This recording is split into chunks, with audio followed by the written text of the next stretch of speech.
Oh, the story of womanhood. With weapons in her hand, a child in her womb, a wound on her heart, tears in her eyes, yet a voice of sweetness in her lips. Truly a womanhood, your story is this. Thorns in your feet, water in your eyes, yet again a voice of sweetness on your lips. Countless women exist in this society who face hardships and yet succeed in building their life and their home. Today, we see a story of Miratai. She's built her home profoundly and she's proud of herself. She has 3 beautiful children that she says are her most precious ones. Let us watch. माझं नाव सुरेखा दत्ता वाघमारे, राहणार गोवर्धन. माझं माहेर आहे रेवली.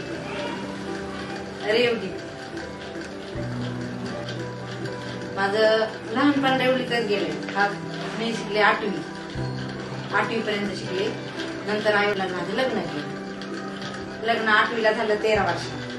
13 वर्षाच्या नंतर गोवर्धनमध्ये दिलं मला. लग्न केलं माझं झाले संसाराला सुरुवात. 13 वर्ष वय काय बीत मला इतका त्रास दिला तर त्यांनी. खरंच मी विसरणारच नाही. सांगावच वाटत खरंच मी काढले म्हणून मला सांगतात. पण 27 वर्ष झाले माझ्या लग्नाला. मला नाव काढलं की काढायला येते लगेच. 13 वर्ष वयच नाही. मला 25 वर्ष झालं तरी माझ्या मुलीचं लग्न करावं वाटत नाही. खरंच नाही करावं वाटत नाही. बरोबर. ते लोक मला 4 ला उठवायचे. शेण काढायचं, साबून काढायचं, शेतात जायचं. तरी कोणीच चांगलं बोलत नव्हतं. कोणीच. खरंच नाही करावं वाटत नाही. बरोबर. ते लोक मला 4 ला उठवायचे. शेण काढायचं, साबून काढायचं, शेतात जायचं.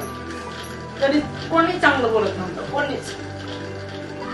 पुन्हा 2-4 वर्ष झाले कस तरी नवरा इतका बेकार निघला सांगायचं. ते तर घरीच राहत नव्हता. 2-2 महिने 3-3 महिने गायब. त्यावेळेस काय फोन नव्हते, काय नव्हते. मला फोन पण नव्हते. खरंच माझे लेकरं मीच एकटी स्वतःने मीच शिकवले. तर मीच पुढे नेले. त्यांच्या फी पण मीच भरली काम करून. आता पण मी लाजत नाही काम करायला. काय काम करते केलं मी. लय काम केलं.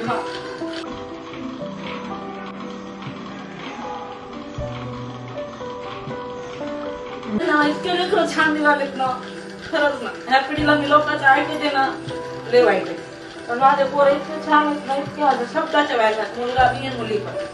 Today we see how Miratai was trapped by her in-laws, caged by circumstance, yet broke free to raise her children into capable, independent people.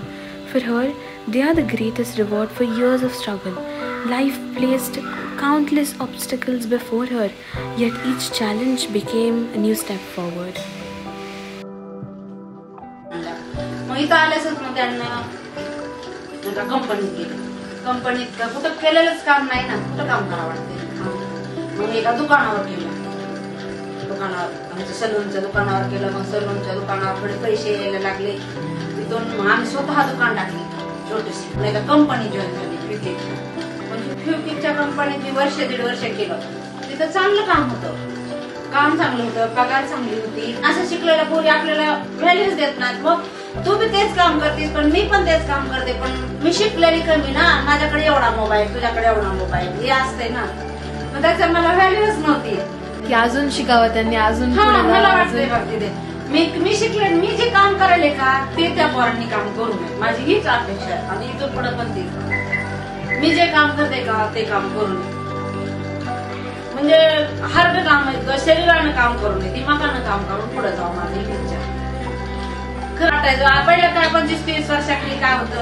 2-3 मुली झाली मोठी झाली की करा लग्न. त्यांचं 6वी-7वी झाली की करा लग्न. झालं आपल्या जीवाचा आपल्याला बोजा दुसरीकडे टाकलं. कसं जगं ना मरण ना काय. मी शिकवले. माझंच लग्न एकटीच लवकर केले. माझ्या पाठच्या बहिणीला पण 10वी-12वी शिकवली. तिच्याहून लहान तिला पण 15वी पर्यंत शिकवलं. भावाला तर इतकं शिकवलंय मागपाना. त्याचं वाईट वाटतं. हा किती त्यांचं किती केलं. त्यांना पुढे नेऊन टेकवलं ना. काय बघितलं बघ. शेत त्या नवऱ्याचं शेत बघितलं 4 एकर. माझ्या जिंदगीचं काहीच बघितलं नाही. आतापर्यंत 25-27 वर्ष मी माझ्या हिंदूवरच. मी एकही रुपयामध्ये नवऱ्याची मंदिर 1 रुपयाही मंदिर नाही. नवऱ्याचा पैसे लहान होतं. 4 भिंतीचं पलकडचं ज्ञानच दिलं नाही कुणी. काय कळणार आहे. नवरा लेकरं संसार काम हेच काहीच नाही. भाकरी करा आणि भाजी करा तेच खा. Miratai's story is a mirror of countless women who were taught to only endure, leaving them no space to survive outside the world. Men speak of protecting women, but what protection is it when they are the oppressors? She was no leader, no famous name, yet she inspired through her relentless work, through blood, sweat, and sacrifice. Her dreams are small, but she finds fulfillment and strength in them. म्हणजे विचार जरी आला ना, फक्त दोन्ही तिने हे पोरं बघायचे आणि आई वडिलांचं बघायचं.